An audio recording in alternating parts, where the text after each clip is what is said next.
सोचती अब छाती जो करता पिता मन के साथ।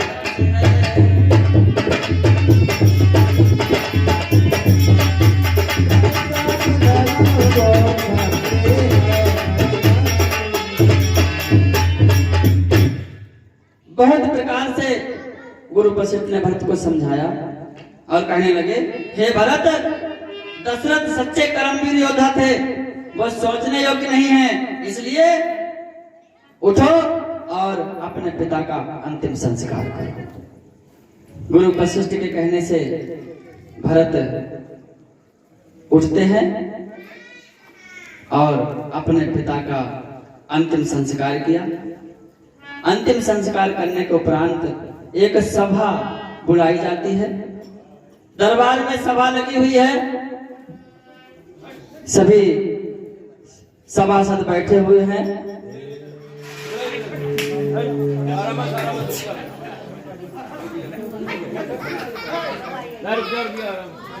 बोल वृंदावन बिहारी लाल की, बोल शंकर भगवान की जय।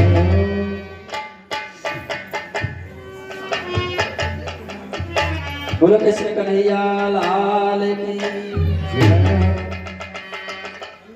इस प्रकार एक सभा बुलाई गई। रात दरबार में एक सभा लगी है, सभी सभासद बैठे हुए हैं, मंत्रीगण बैठे हैं, गुरु वशिष्ठ बैठे हुए हैं। गुरु वशिष्ठ कहने लगे भरत से कि हे भरत, अनुचित उचित विचार तज जे पालहि पितु बहन, ते भाजन सुख सुजस के बसहि अमर पति। हे भरत, अनुचित उचित विचार तज, जो अनुचित और उचित विचारों को तज देते हैं और अपने पिता की आज्ञा का पालन करते हैं, हे भरत, ऐसे पुरुष कहाँ बसते हैं? ऐसे पुरुष हमेशा स्वर्ग में पास करते हैं, देवलोक में पास करते हैं। इसलिए हे भरत, उठो और राज्य को ग्रहण करो, ये राज्य तुम्हें दिया जा चुका है। बहुत प्रकार से मंत्रियों ने समझाया भरत को, गुरु वशिष्ठ ने समझाया, माताओं ने समझाया, लेकिन भरत नहीं मान रहे हैं। भरत कहने लगे गुरुदेव से कि हमें एक बात बताइए आप, ये राज्य हमारा है कि भैया राम का है? ये राज्य भैया राम को दिया जा चुका है, इस राज्य की घोषणा हो चुकी है, भैया के राज्य की तैयारी हो गई थी और ये राज्य अब हम नहीं करेंगे। और कहने लगे अगर जबरदस्ती हमें राज्य दोगे तो पता क्या होगा कि मोहि राज हठ देहु जबहि, और रसा रसातल जई हई तबहि।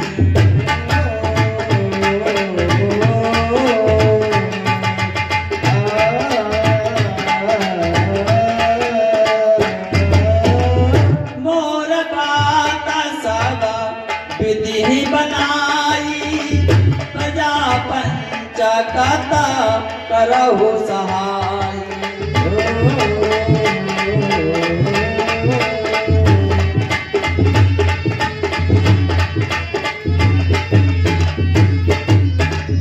भरत जी कहने लगे कि हे गुरुदेव, अगर जबरदस्ती हमें राज दोगे तो मोहि राज हट दे हो जबहि, और रसा रसातल जइहे तबहि।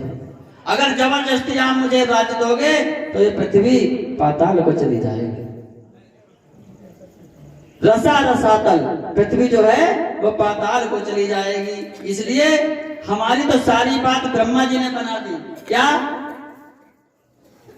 कि आपने दारुण दीनता सबई कहां समझाए, और बिन देखे रघुवीर पद जिय की जरने न जाए। कि हम अपनी दारुण दीनता किससे कहें, किसको अपने दिल का हाल बताएं। और हे गुरुदेव, जब तक हम अपने भैया के चरणों के दर्शन नहीं कर लेंगे, प्रभु के चरणों के दर्शन नहीं कर लेंगे, तब तक हमारे हृदय की जो जलन है वो बुझेगी नहीं। जैसे ही भरत ने कहा है कि हमें भैया के पास जाना है, प्रभु के पास जाना है, जितने सभासद मंत्री बैठे थे आज सब धन्य धन्य कहने लगे कि धन्य है भरत। अयोध्या का राज्य क्या बन गया? अयोध्या का राज्य आज एक फुटबॉल बन गया। अयोध्या का राज्य सिंहासन आज फुटबॉल बन गया है।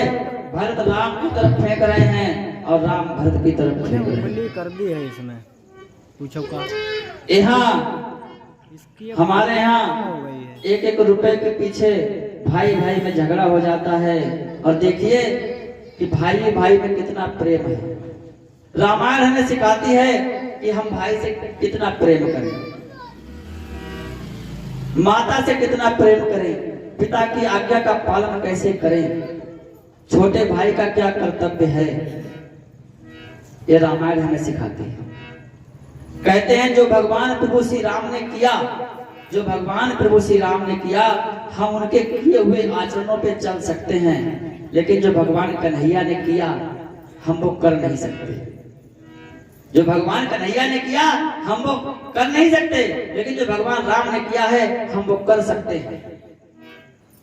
और भगवान कन्हैया ने जो कहा है, जो ज्ञान दिया है अपने मुख से, हम उसको फॉलो कर सकते हैं। भगवान राम बोले ही नहीं ज्यादा, भगवान राम बोले ही नहीं, उन्होंने तो करके बताया, उन्होंने प्रमाण दिया, स्वयं करके बताया, प्रैक्टिकल। और भगवान कन्हैया ने मुख से ज्ञान दिया है गीता का। तो गीता जो पढ़ता है, गीता सबको पढ़नी चाहिए। अगर आप गीता पढ़ने लगोगे, रोज पढ़ो 1-2 चैप्टर, देख लेना आप में तुरंत बदलाव शुरू हो जाएगा। गीता तो गीता रही, आप हनुमान चालीसा नियम से पढ़ने लगो, आपके जीवन में आध्यात्मिकता अपने आप प्रवेश करने लगेगी, आप आध्यात्मिक बन जाएंगे धीरे धीरे। लेकिन किसी के पास समय ही नहीं है। बोलो वृंदावन बिहारी लाल की, बोलो शंकर भगवान की।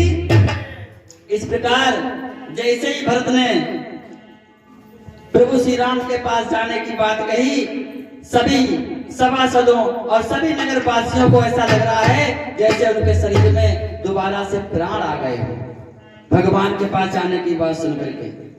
आज सभी प्रार्थना करने लगे क्या कि निर्बल के प्राण पुकार रहे। सभी लोग कहेंगे निर्बल के प्राण पुकार रहे, जगदीश हरे जगदीश हरे। निर्बल के प्राण पुकार रहे, जगदीश हरे जगदीश हरे। निर्बल के प्राण पुकार रहे, जगदीश हरे जगदीश हरे।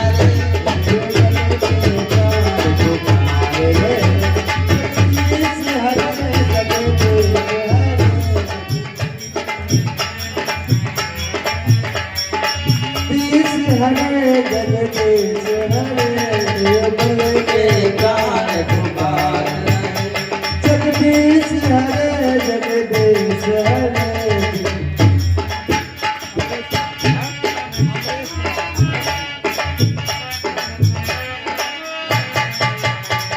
और निर्बल के प्राण पुकार रहे, जगदीश हरे जगदीश हरे।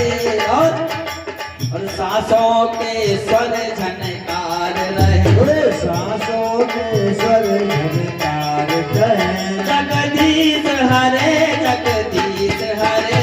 सांसों के स्वर झनकार उठे, जगदीश हरे जगदीश हरे। जगदीश हरे जगदीश हरे।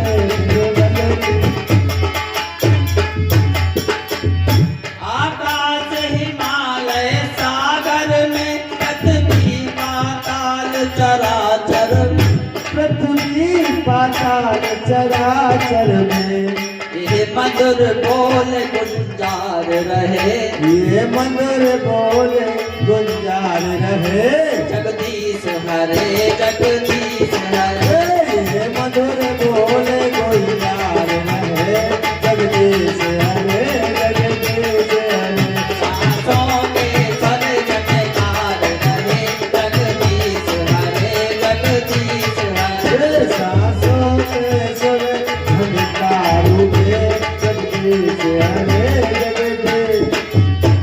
बोलो श्री रामचंद्र भगवान की।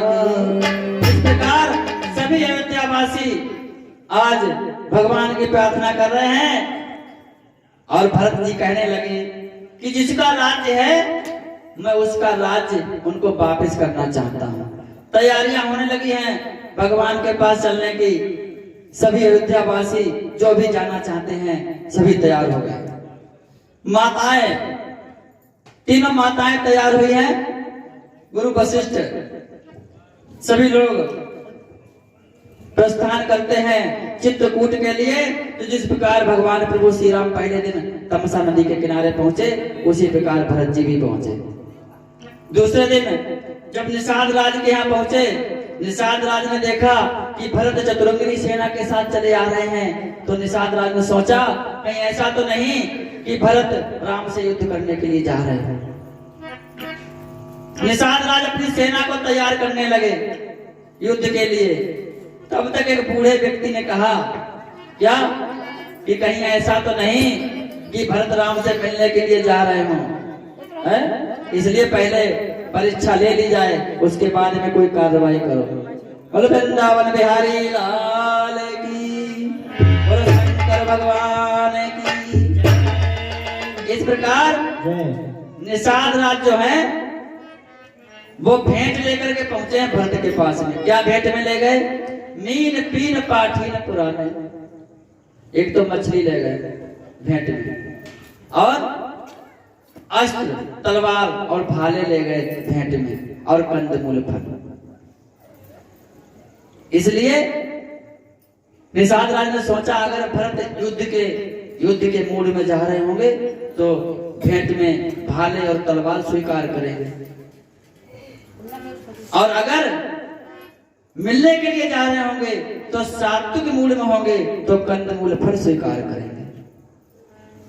तो जैसे निषाद राज पहुंचे हैं और सुमंत्र ने बताया कि हे भरत, देखिए ये निषाद राज हैं और ये प्रभु श्री राम के सखा हैं, उनके मित्र हैं। जैसे ही भरत ने सुना है कि निषाद राज भैया के मित्र हैं, तो सोचने लगे हमारे लिए जैसे प्रभु हमारे भाई हैं, उसी प्रकार ये निषाद भी हमारा भाई है। भरत दौड़े हैं और दौड़कर निषाद राज के चरणों में गिर जाते हैं और कहने लगे कि हे निषाद राज उठा रहे हैं भरत को। निषाद राज भरत को उठा रहे हैं और भरत निषाद राज के चरणों में पड़े हुए हैं। उठा करके हृदय से लगाया निषाद राज ने भरत को, और कहने लगे भैया हमसे बहुत बड़ा अपराध हुआ। हम तो सोच रहे थे कि आप युद्ध करने के लिए जा रहे हैं, बहुत बड़ा अपराध हुआ हमसे, हमें क्षमा कर दीजिए। इस प्रकार निषाद राज और भरत का मिलाप हुआ। यहाँ से भरत आगे चल देते हैं तो यहीं पर भगवान प्रभु श्री राम ने रथ को त्यागा और अपनी पादुकाएं पैरों से निकाल दी। बिना पादुकाओं के यहां से गए हैं। भरत कहने लगे कि राम लखन सिया बिनु पग पानहि, करे मुनि बेसा फिरहि बन बानहि।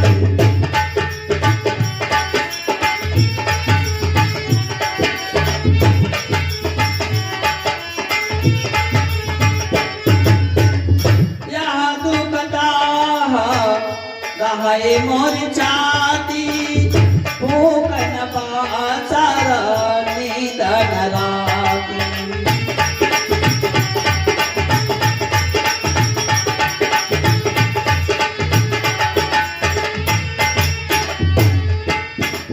जब भरत यहाँ से चले हैं तो कैसी हालत है कि नहीं पद त्राण शीश नहीं छाया, प्रेम नेम व्रत धर्माय माया।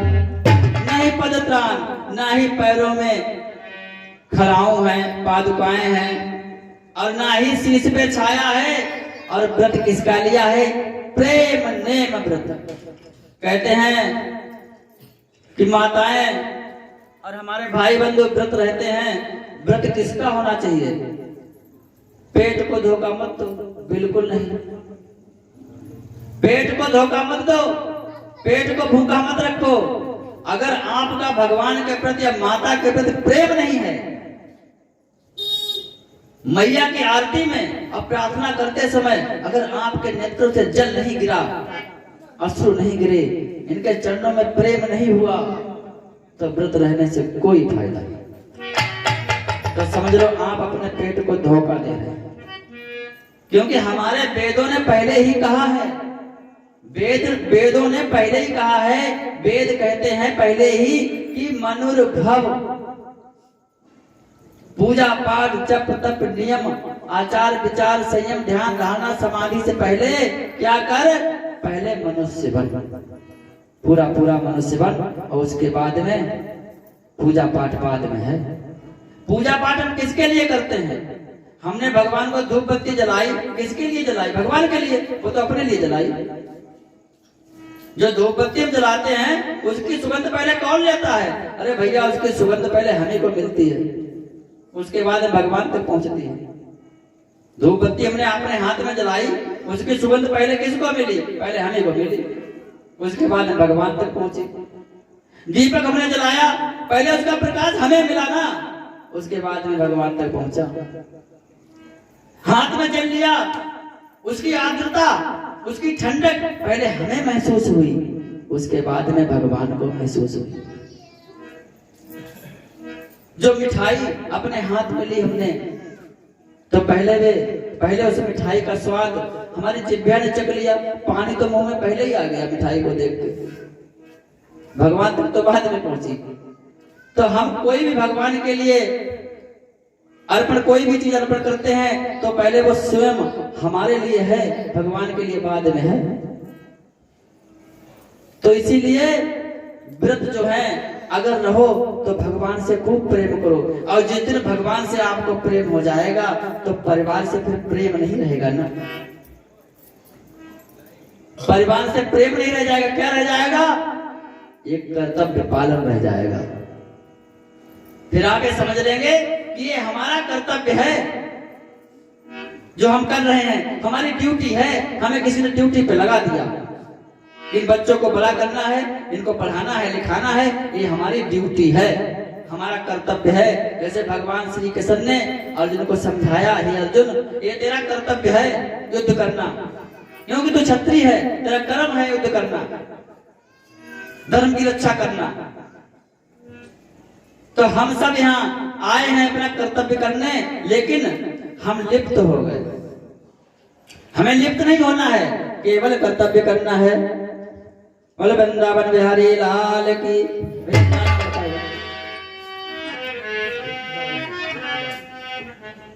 नाम हमारे भैया हिमांशु राठौर जी 101 रुपए भगवान के पावन चरणों में अर्पण कर रहे हैं। भगवान हमेशा सुख शांति बनाए रखे और कल्याण करें। और हमारे भैया श्री अमरेश कुमार जी ये भी 101 रुपए भगवान के पावन चरणों में अर्पण कर रहे हैं। भगवान हमेशा सुख शांति बनाए रखे और हमेशा भंडार भरे। बोलो वृंदावन बिहारी लाल की। जब व्रत की बात आई तो मुझे एक दृष्टांत याद आ गया। एक गांव में ना एक माता जी रहते थे और वो रोज व्रत करती, कोई न कोई रोज उनका व्रत होता था। और व्रत में कहीं 4 किलो लड्डू, कहीं 5 किलो लड्डू, कहीं बर्फी, कहीं कलाकंद, ऐसे करके मंगाती थी। क्यों? उन्हें खूब खाना था। व्रत तो एक बहाना था और पेट को उन्हें भरना था बस। भैया जो किसान भाई साहब थे वो खूब कमा के लाते, रात दिन हल चलाते और वो रोज व्रत रहा करती थी। वो बेचारे सूख गए, दुबले पतले हो गए, काम करते करते मेहनत करते करते। एक दिन उनके गुरुजी आ गए। गुरुजी ने कहा, शिष्य क्या बात है, बहुत दुबले पतले हो गए हो। उन्होंने बताया, क्या करें महाराज, जितना कमाते हैं घरवाली व्रत में उड़ा देती है, हम इसी में परेशान। गुरुजी ने उनको एक तरकीब बताई। गुरुजी ने उनको एक तरकीब बताई कि ऐसा करना। बोले ठीक। एक दिन उनकी पत्नी कहने लगी, सुनो आज हमारा है व्रत। पूछने लगे भाई आज काहे का व्रत है? तो वो कहने लगी आज है लुढ़का चौथ। तो वो भैया पूछने लगे इसमें क्या होता है? कहने लगी आज आप लड्डू लाओगे 5 किलो और हम छप्पर के ऊपर फेंकेंगे लड्डू। पहले गांव में छप्पर हुआ करते थे, आज भी हैं, देखने को मिलते हैं। और जो लड्डू नीचे आ जाएंगे ना छप्पर से, वो तो हम खाएंगे और जो ऊपर रहेंगे वो आप खाओगे। कितनी देखो चतुर स्त्री, अरे छप्पर पे लड्डू फेंकेगी तो नीचे ही सारे आएंगे, ऊपर कहां से रह जाएंगे। कहने लगी जो नीचे आएंगे वो हम खाएंगे और जो ऊपर रह जाएंगे वो आप खाओगे। बोले ठीक। उन्होंने क्या किया, जब संध्या हुई, थोड़ा सा अंधेरा हुआ, खूब कांटे तोड़ के लाए हैं। छत्ता, नगफनिया के छत्ता नहीं होते हैं, पहले हुआ करते थे, अभी भी है। उन्होंने पूरे छप्पर पे कांटे लगा दिए। उसको तो पता नहीं है। जब रात हुई उसने अपना व्रत खोला भाई, दिलवा में लड्डू लिए और भर करके छप्पर पे फेंके। जैसे छप्पर पे फेंके तो 2 तार नीचे आए, बाकी तो सब छप्पर पे लटक गए, क्योंकि उसमें तो कांटे लगे हैं ऊपर। जब छप्पर में लटक गए तो सोचने लगे नीचे तो आए नहीं। तो पति से कहने लगी पता नहीं क्या बात है, लड्डू तो सब ऊपर ही लटक गए। तो पति देव कहने लगे सुनो, तुम व्रत रह रही थी लुढ़का चौथ का, और लुढ़का चौथ तो निकल गई, अब लटक पंचमी लग गई है, इसीलिए सब लटक गए ऊपर है। और उसने उठाया एक डंडा और शुरू हो गया उनके ऊपर। तो कहने लगे अरे अरे अरे ये क्या कर रहे हो, क्या कर रहे हो? तो कहने लगा पहले थी लुढ़का चौथ और फिर लगी लटक पंचमी, अब ये धमका छठ लगी है, धमाधम शुरू हुआ है। तो बोला वृंदावन बिहारी लाल की। कहते हैं व्रत, अगर व्रत रहना है ना, व्रत रहना है तो फल पास में रखे हो, भोजन पास में रखा हो, और मैया भोजन की याद ना आए। भोजन पास में रखा हो, खाना पास में रखा हो, फल पास में रखे हो और भोजन की याद ना आए, उसको व्रत कहते हैं। और पता लगा एक दर्जन केरा खा लिए, आधा किलो सेब खा लिए, तो काहे का व्रत? वो तो रोज से ज्यादा खा लिया, वो तो रोज से ज्यादा खा लिया। व्रत का मतलब है फिर व्रत ही रहो। पानी की भी याद ना आए, कि पानी भी पीना है ना। और व्रत का फल जब मिलेगा, आप व्रत रहो नवरात्रे भर, और नवरात्रों में 8 दिन 9 दिन आपकी जिह्वा से जय माता दी जय माता दी जय माता दी रटती रहो, तब देख लेना 9वें दिन माता अपने आप प्रकट हो जाएगी, तब देखो चमत्कार। लेकिन नहीं, हमें तो खाली व्रत रहना है और एक दूसरे की बुराई करना है, परपंच करना है, एक दूसरे की निंदा करना है। कभी किसी की निंदा मत करो। आप अगर किसी की निंदा करोगी तो उसके पाप आपके ऊपर आ जाएंगे। बोलो वृंदावन बिहारी लाल की। बोलो कृष्ण कन्हैया लाल की। इसलिए व्रत भी रहो तो बड़े हिसाब से, कि हमारा व्रत का फल हमें मिले। आज इस प्रकार भरत जी जो हैं वो प्रेम रूपी व्रत, प्रेम का व्रत धारण करके चल दिए हैं। नहीं पद प्राण शीश नहीं छाया, प्रेम नेम व्रत धर्म अमाया। और देख दशासुर बरसई फूला, भई मृत्यु महिमग मंगल मूला। ऐसी दशा जब देवताओं ने देखी है तो पुष्प की वर्षा कर रहे हैं। इंद्र घबरा गए, इंद्र व्याकुल हो गए जब भरत के अंदर इतना प्रेम देखा है राम के प्रति। इंद्र सोचने लगे कहीं ऐसा ना हो कि भरत का प्रेम देखकर राम अयोध्या वापस लौट आए। और क्या किया देवराज इंद्र ने? तुरंत गुरु बृहस्पति के पास गए और कहा हे गुरुदेव, कोई ऐसा उपाय करो जिससे भरत राम से मिल ना पाए। गुरु बृहस्पति कहने लगे अरे देवराज, तुम्हारे 1000 नेत्र हैं और हमें लगता है तेरे हजारों नेत्र फूट गए, क्यों? कि हे इंद्र कि लोकहु वेद, अरे लोकहु वेद विदित इतिहासा, और यह महिमा जानहि दुर्वासा। लोकहु वेद विदित इतिहासा, या महिमा जानहि दुर्वासा। कहने लगे गुरु बृहस्पति कि हे इंद्र, भरत जो है वो राम के भक्त हैं, और जो भक्त का अकल्याण करता है, भक्त का आकाज करता है, जो भक्त की तरफ बुरी दृष्टि से देखता है, तो पता भगवान कैसी दशा करते हैं? जैसी दशा भगवान ने दुर्वासा की थी। दुर्वासा की कैसे दशा की? श्रीमद् भागवत में एक कथा आती है राजा अम्बरीश की। राजा अम्बरीश भगवान के नाम जापक थे, भगवान का नाम जपा करते थे, नारायण नारायण नारायण नारायण, रात दिन यही नाम जपते थे। देखो, जब राजा अम्बरीश एक राजा होकर के भगवान का नाम जप सकते हैं, रात दिन, तो हम क्यों नहीं जप सकते? हम जप सकते हैं, लेकिन हमारा निश्चय दृढ़ नहीं है, इसीलिए हम नहीं जप पाते। तो एक दिन की बात, दुर्वासा आ गए और राजा अम्बरीश एकादशी का व्रत रहा करते थे। एकादशी के व्रत का पारण था, उसी समय दुर्वासा आ जाते हैं। अम्बरीश ने सोचा कि क्यों ना दुर्वासा को भोजन खिला के हम अपने व्रत का पारण करें। दुर्वासा स्नान करने के लिए चले गए, इधर समय निकला जा रहा है, तो राजा अम्बरीश ने क्या किया? जल को लिया और भगवान का चरणामृत लेकर के अपने व्रत का पारण कर दिया।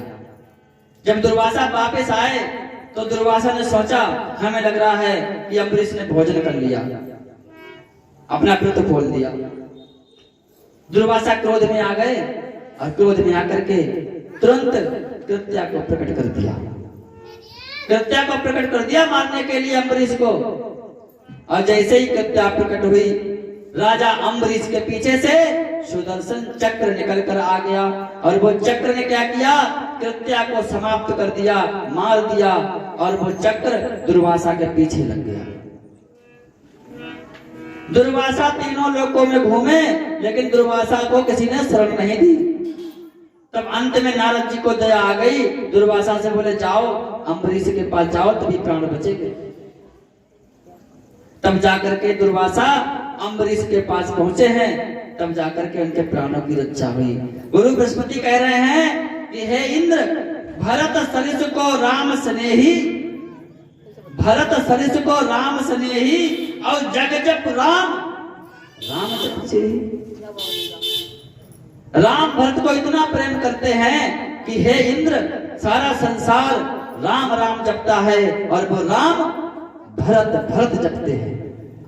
इतना प्रेम करते हैं भरत से। इस प्रकार कुछ भीलों ने जाकर के, कि कुछ भीलों ने दी खबर, सुनिए अवध किशोर, भरत लाल दलबल सहित आते हैं इस ओर। जाकर के कुछ भीलों ने भगवान प्रभु श्री राम को सूचना दी कि भरत जो है वो दलबल के सहित आ रहे हैं, सेना के सहित। जैसे लक्ष्मण ने सुना कि भरत चतुरंगिनी सेना के सहित आ रहे हैं, तो बाण धनुष पर चढ़ गया, लगी न पल की देर, सोते सोते जिस तरह जग जाता है।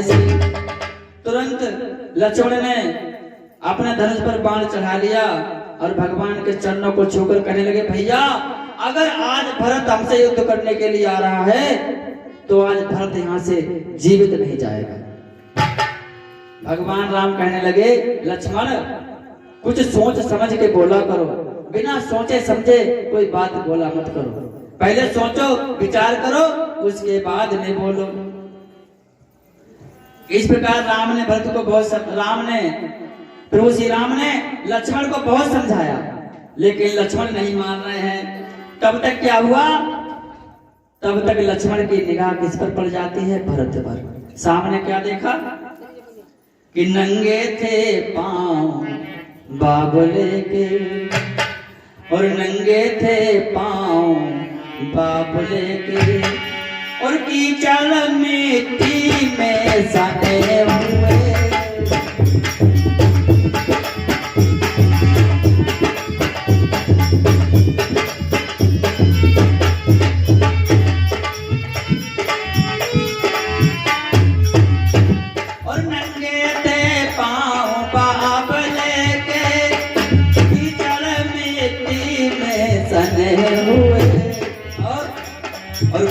कुछ बह रहा रक्त पीता, और कांटे भी थे कुछ चुभे हुए।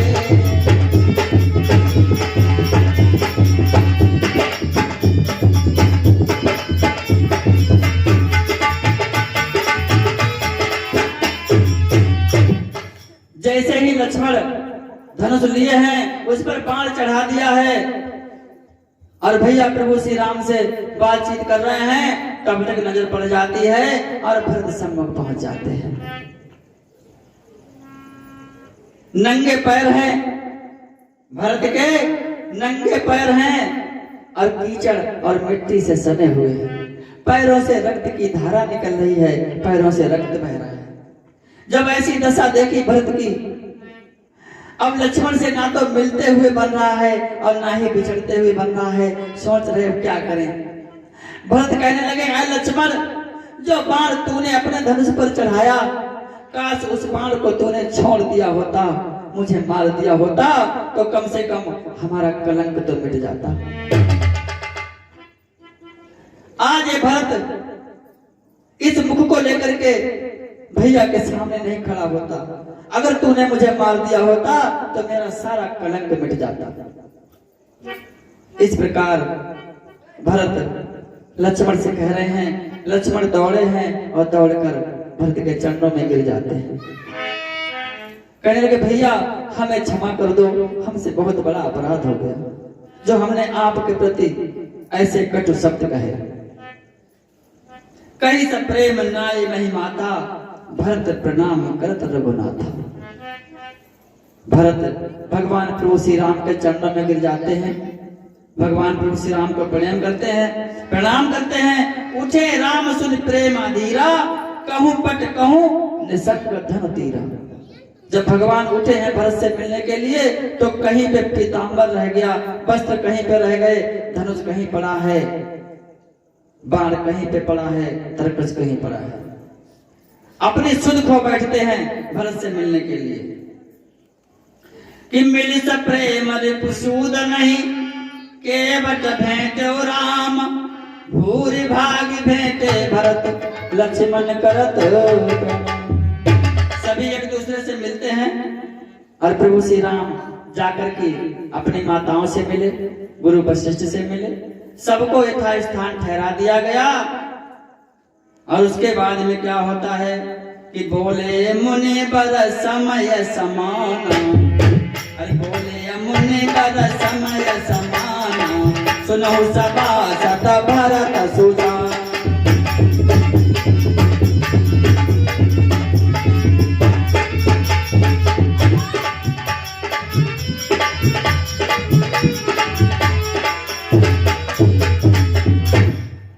सभी माताएं और प्रजाजन को ठहरा देते हैं। प्रभु श्री राम यथास्थान सबको ठहरा दिया गया। दूसरा दिन जब हुआ तो एक सभा लगाई जाती है। उस सभा में बड़े बड़े ऋषि मुनि, अत्रि, वाल्मीकि, भरद्वाज जी, सभी ऋषि मुनि बैठे हुए हैं और सभी प्रजाजन बैठे हुए हैं, गुरु वशिष्ठ भी बैठे हुए हैं। उसी समय कि बोले मुनिबरा समय समाना, सुनहु सभासद भरत सुजाना। गुरु वशिष्ठ कहने लगे कि धर्म धुरीन भानुकुल भानु, राजा राम सोबस भगवान। और कहने लगे करी विचार जिय देखहु नीके, राम रजाई शीस सबही के। गुरु वशिष्ठ ने ये नहीं कहा कि भरत राम से कह दो अयोध्या लौट चले ना। धर्म को याद रखते हुए वशिष्ठ जी ने कहा क्या, राम रजाए, जैसी राम की आज्ञा हो, राम रजाए शीस सबही के, जैसी राम की आज्ञा हो उस आज्ञा को सब लोग सिरोधार्य करो, अपने शीश पर धारण करो। कि राखे राम रजाई रुख,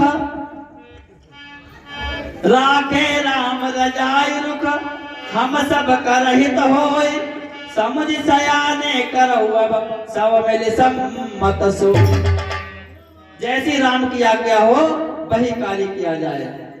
भरत जो है गुरु वशिष्ठ से कहने लगे कि हे गुरुदेव, आपका आशीर्वाद जिसके सर पर है उसका तो चारों तरफ से कल्याण ही कल्याण है, और हे गुरुदेव, आप जैसा गुरु जिसका है उसको किस बात की चिंता है।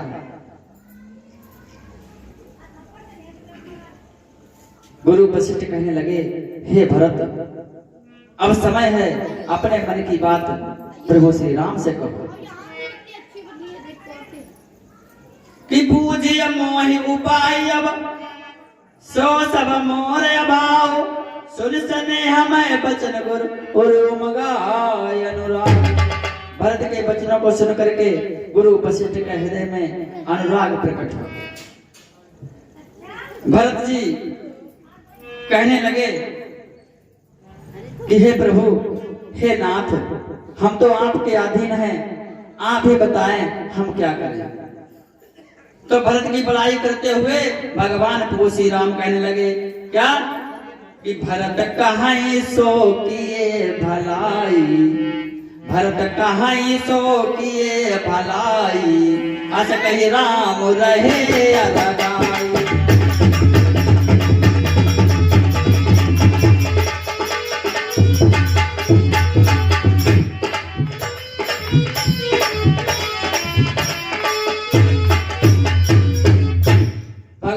श्री राम खड़े हुए और कहने लगे कि भरत कहाई सो किए भलाई, अस कही राम रहे अलगाई। भगवान राम कहने लगे कि जैसा भरत कहेगा हम वैसा ही करेंगे। अगर भरत कह देगा कि भैया अयोध्या लौट चलो तो हम अयोध्या लौट जाएंगे। इस प्रकार इतना कह करके भगवान प्रभु श्री राम बैठ जाते हैं। बोल वृंदावन बिहारी लाल की। क्या नाम बोल? सावित्री राठौर। श्री सावित्री राठौर जी ये 1001 रुपए भगवान के पावन चरणों में अर्पण कर रहे हैं। भगवान हमेशा कल्याण करें और इसी तरह भंडार भरते रहें। बोल वृंदावन बिहारी लाल की।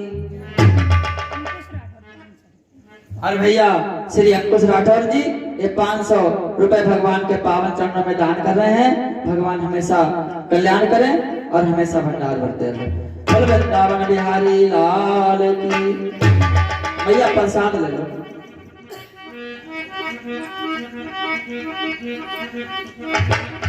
कहते हैं हमारे वेद पुराण कहते हैं कि सबसे अच्छा धन कौन सा है। सबसे अच्छा धन कौन सा है? तो भैया सबसे अच्छा धन वो है जो धर्म में लग जाए। सबसे अच्छा धन वो है जो धर्म में लग जाए। सबसे अच्छा शरीर वो है जो धर्म के काम में लग जाए। सबसे अच्छा जीवन वो है जो धर्ममय जीवन हो जाए। इसीलिए पैसा खूब कमाओ, लाखों करोड़ों कमाओ। हमारे वेद कहते हैं धन कमाने से पहले हमें किसका अर्जन करना चाहिए? हमें ज्ञान को प्राप्त करना चाहिए। जब हमारे पास ज्ञान होगा तो हमें वो ज्ञान बताएगा कि हमें ये धन कहाँ पे खर्च करना है, किस समय उपयोग में लाना है। इसीलिए धन को जब हम खर्च करें तो ये देख लें कहीं इस धन को हम गलत जगह तो नहीं खर्च कर रहे हैं। दान भी किसको दें? सुपात्र को। दान किसको दें? सुपात्र को। जो अच्छा पात्र हो, जो दान लेने का अधिकारी हो, हम उसी को दान करें। कहीं ऐसा तो नहीं हमने दान कर दिया हमारा दान व्यर्थ चला गया। हम दान भी ऐसा ना करें कि हमने बाबा जी आए हैं उनको दे दिया और बाबा जी थोड़ी देर में पहुंच गए कहां? जहां मधुशाला लिखा है वहां पहुंच गए। आपने जो 10 रुपए 50 रुपए दिए बाबा जी को, जब वो लक्ष्मी जाती है वहां गलत जगह तो वो लक्ष्मी कहती है ऐसा व्यक्ति है जिसने हमें यहाँ पहुंचा दिया, तो वो श्राप देती है। इसलिए हम धन भी खर्च करें, दान भी दें तो सोच समझ कर दें, कहीं ऐसा तो नहीं हमारा दान व्यर्थ जा रहा हो। बोलो वृंदावन बिहारी लाल की, बोलो शंकर भगवान की। इस प्रकार भगवान प्रभु श्री राम ने कहा कि भरत जो भी कहेगा हम वही काम करेंगे। और इतना कह करके भगवान प्रभु श्री राम बैठ गए। जब भगवान बैठ जाते हैं तब गुरु वशिष्ठ कहने लगे कि तब मुने हमारे भैया कर्ण वर्मा जी 100 रुपए भगवान के पावन चरणों में अर्पण कर रहे हैं। भगवान हमेशा सुख शांति बनाए रखें और कल्याण करें। बोलो वृंदावन बिहारी लाल की। तब गुरु वशिष्ठ कहने लगे क्या कि तब मुनि बोले भरत सन सब सकोच तजतात और कृपा सिंधु प्रिय बंधु सन कहु हृदय की बात। तब गुरु वशिष्ठ कहने लगे भरत अब क्या देख रहे हो? अब तो राम ने कह दिया कि जैसा भरत कहेगा हम तो वैसा ही करेंगे। अब क्या देख रहे हो? अपने हृदय की बात कह दो राम से कि अयोध्या लौट चलो, अपना राज लो। लेकिन नहीं, भरत ने नहीं कहा राम से कि अयोध्या लौट चलो। क्यों? क्योंकि भरत है कौन? भरत साक्षात धर्म की प्रतिमूर्ति है। भरत साक्षात धर्म के अवतार हैं। बताते हैं कि जब भगवान राम वन को गए तो जितना खजाना छोड़ के गए थे और जब लौट के आए हैं तो उससे 10 गुना बढ़ा के भरत ने खजाना भगवान राम को लौटाया। भरत जी क्या खाते थे? भरत जी जो हैं खाते क्या थे? भरत जी जो गाय को जौ खिलाए जाते थे और गाय जो गोबर करती थी उससे जो जौ निकलते थे उन्हीं जौ को बीन कर भरत धो करके उन्हीं जौ को खाते थे। जब अयोध्या की प्रजा ने देखा कि हमारा राजा एक समय भोजन करता है तो अयोध्या की प्रजा ने भी 2 टाइम भोजन करना छोड़ दिया, 1 टाइम भोजन करने लगे। और बताते हैं कि 14 वर्ष तक भरत के राज्य में ना कोई बच्चा जन्मा और ना ही कोई मरा। क्यों? क्योंकि भरत साक्षात धर्म की प्रतिमूर्ति थे, धर्म के अवतार थे।